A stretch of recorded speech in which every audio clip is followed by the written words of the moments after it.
Hi. చాలా చాలా post moments తర్వాత ఫైనల్గా రాకింగ్ స్టార్ యష్ గారి టాక్సిక్ మూవీ మరికొద్ది గంటల్లో ప్రపంచవ్యాప్తంగా రిలీజ్ అవబోతున్న విషయం అయితే తెలిసిందే. కేజీఎఫ్ లాంటి బ్లాక్ బస్టర్ మూవీ తర్వాత ఎన్నెన్నో అంచనాలు ఉన్నాయి యష్ గారి క్యారెక్టర్కి సంబంధించిన మూవీలో.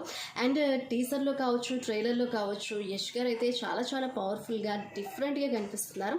మరి వారి పాత్ర ఏ విధంగా ఉండబోతుందని ఫ్యాన్స్ మరికొద్ది గంటల్లో చూడాలన్నట్లుగా కూడా ఈగర్గా వెయిట్ చేస్తున్నారు.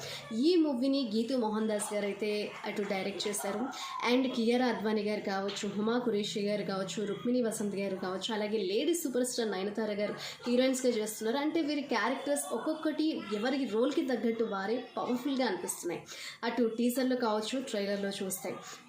అండ్ ఈ మూవీ స్టోరీ విషయానికి వస్తే చాలామంది అంచనాల ప్రకారం ఈ మూవీ ఫాదర్ సన్కి సంబంధించి రిలేటెడ్ మూవీయా, లేకపోతే ఇంకేమైనా అటు స్టోరీ కావచ్చు, బ్యాక్డ్రాప్ ఏమన్నా ఉందా ఈ మూవీకి సంబంధించి అని రకరకాల ఎక్స్పెక్టేషన్స్ అయితే ఉన్నాయి.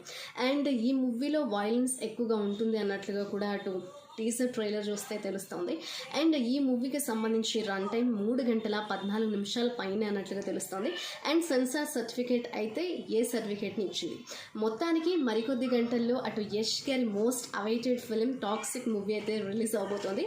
మీరు టాక్సిక్ మూవీకి వెళ్తున్నారా?